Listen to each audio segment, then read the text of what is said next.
S'il y a bien un sujet sensible en ce moment à Campagnole, c'est le loup. Alors je vous entends d'ici penser et dire que ça relève du fantasme, que c'est comme les drones sur les centrales nucléaires, qu'on ne sait pas si c'est vraiment des loups, etc. Mais je vous réponds que contrairement aux drones ou aux ovnis sur les centrales nucléaires, pour les loups, à Campagnole, on a au moins des vidéos. Je sais, ça a l'air fou, hein, mais ce que l'EDF n'a pas réussi à faire sur 17 centrales nucléaires il y a 2 ans, survolées 3 fois de suite pendant 1 mois par des engins dont on n'a aucune photo, eh ben, un simple éleveur de Campagnole l'a fait avec le loup. Il a filmé l'intrus au moyen d'une caméra thermique, ou plutôt les intrus, parce qu'il y en avait 2, dans sa bergerie. 6 brebis ont été égorgées ce soir-là. Le lendemain, le reste du troupeau était terrifié, même à la vue de l'éleveur, ce qui est extrêmement inhabituel.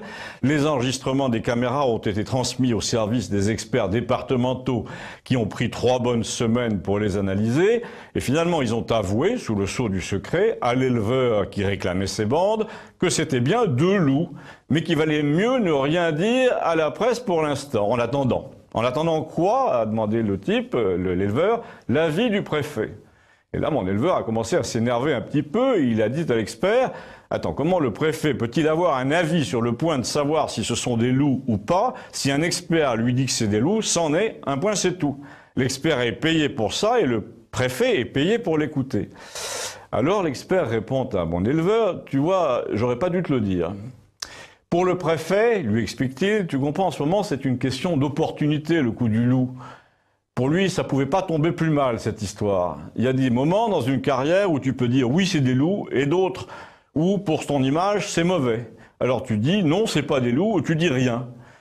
En tout cas, lui répond l'éleveur, c'est peut-être mauvais pour le préfet, mais moi, c'est très mauvais pour ma carrière d'éleveur. J'ai besoin de savoir, et d'une, pour l'assurance, j'ai fait l'investissement d'un système de caméra, j'ai perdu des bêtes, les autres sont stressés, et t'es en train de me dire que le premier préjudice concerne la carrière du préfet? Mais c'est n'importe quoi.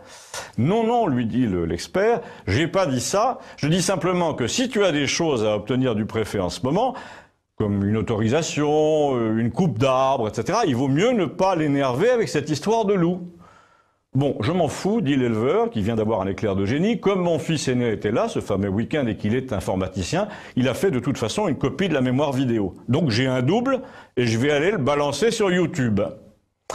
Eh bien, croyez-moi ou non, depuis, les services de l'État ont rendu visite une dizaine de fois à mon éleveur, en hésitant visiblement entre la menace, du genre est-ce que vos installations sont conformes, et la carotte, est-ce que vous avez besoin d'un conseil pour monter votre dossier d'éolienne, etc.